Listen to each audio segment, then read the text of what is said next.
Hey there folks, Wrel here. Today we'll be looking at the T9 CARV-S, which is a variant of the default T9 CARV, go figure, for the Terran Republic's Heavy Assault class. We'll break down the statistics, talk a little bit about how it compares to other options, as well as how to use it effectively, and by the end of all this, hopefully, it'll help you decide whether or not it'll fit your individual playstyle.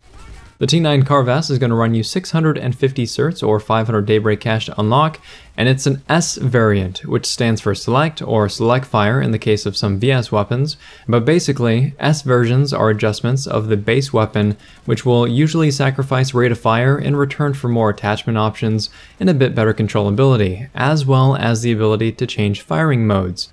In the case of the T9 CARV-S, you have access to both automatic and semi-automatic firing modes, but I wouldn't suggest using the latter for basically any reason. The T9 CARV-S has access to a compensator, suppressor, flash suppressor, forward grip, laser sight, dark light, and extended magazines, as well as high velocity and soft point ammo. The default CARV doesn't have access to a compensator, or an ammo type, or extended magazines, and this helps create some interesting distinctions. The weapon deals 143 damage up to 10 meters and then drops off to 125 at 60 meters. This means a 7-shot kill until 10 meters and an 8-shot kill anywhere beyond that, with a 4-headshot kill at all ranges. If you equip soft point ammo, you're going to bump up your max damage range from 10 meters to 15 meters, and if you equip high velocity ammo, you supposedly gain 20 meters, and that doesn't actually increase your baseline shots to kill at any range against a standard 1000 health target. It fires at 698 rounds per minute, or about 11.63 rounds per second, whereas your default CARV fires at 750 rounds per minute, or about 12.5 rounds per second. From a theoretical time to kill perspective, you're looking at a 7-shot kill at 0.52 seconds, an 8-shot kill at 0.6 seconds, and a 4-headshot kill at 0.26 seconds. So these weapons are slightly above average as far as time to kill goes, depending on how you want to look at it really, and while the gap between CARV and CARV-S may look small on paper, you're firing almost 1 extra round per second with the default CARV, and you will definitely notice that during live play. Both weapons have a projectile velocity of 600, which is about average as far as LMGs go. If you equip soft point ammo, you'll lose about 30 meters per second, and if you equip high velocity ammo, you'll gain about 50 meters per second. In the situations you'll find yourself in with this weapon though, soft point provides a reliable benefit without too big a drop in velocity. High velocity ammo's speed increase is good, but at medium range engagements it's not wholly necessary, and the damage benefit is practically non-existent, especially at the cost of 10% additional vertical recoil, which is another downside that it has tacked onto it. The CARV-S shares the same 100 round magazine and 300 reserve ammo as the default CARV, but it can also equip extended magazines, which bumps it up to 200 rounds per mag and 200 in reserve. It also has a faster reload speed at 4.64 seconds short and 5.58 seconds long, which is about 0.76 seconds faster on the short and 0.62 seconds faster on the long reload than the default T9 CARV. This is pretty substantial, especially if you're running extended magazines which have zero downsides outside of the opportunity cost. A little side note about extended magazines is that I do use them a lot, and while I do, I rarely ever find myself needing the full 200 rounds, and the faster reload speed makes it a bit easier to keep my default 100 round magazine topped up anyway. So a forward grip will be a better option in most cases, though extended magazines can still be nice for certain point hold situations, but the benefit itself is kind of oversaturated. Much like the default CARV, the CARV-S recoils straight up. It has a very slightly higher vertical recoil than the CARV, but it also has a lower first shot recoil multiplier, slightly better horizontal recoil, and a recoil tolerance. And it also has the ability to equip a compensator, which is a good benefit by itself. I've listed the default CARV stats alongside the CARV-S stats for good measure, as well as the forward grip plus compensator versions of the CARV-S and a forward gripped version of the default CARV.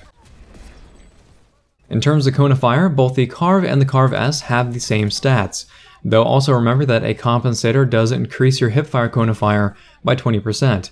You couple that with a lower rate of fire and the weapon becomes much less useful from the hip.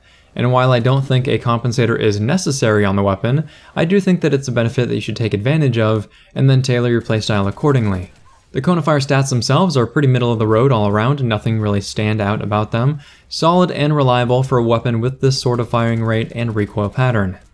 When using the CARV-S, I'd personally throw a 1x reflex or IRNV on it, a compensator, soft point ammo, and either a forward grip or extended magazines based on what we mentioned earlier.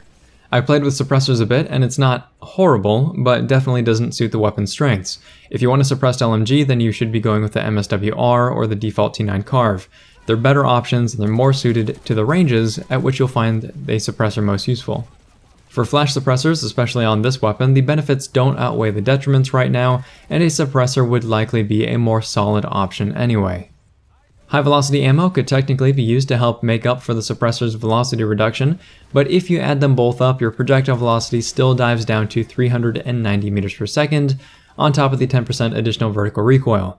If you're thinking of coupling HVA with a compensator, you would still get a bonus 5% recoil reduction from the compensator itself, and the increase in projectile velocity wouldn't be horrible, but I don't think it's wholly necessary either. I personally like the extra killing potential that soft point ammo gives you out to 15 meters, and it's very helpful for dealing with higher rate of fire weapons bordering on that range.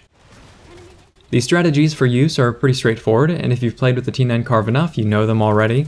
The playstyles are about the same, even the effective ranges are pretty close to the same, but you want to fight a little bit further away and focus a little bit more on headshots. Headshots are an important part of basically any weapon, but the higher your rate of fire, the more you can crutch on it.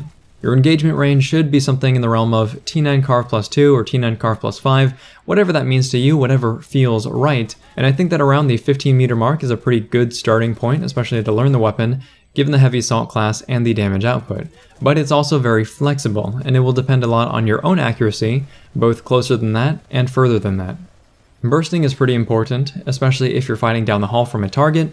I tend to fire in 3 to 6 round bursts with momentary pauses in between, and the pauses don't need to be all that long in order to reset your cone of fire.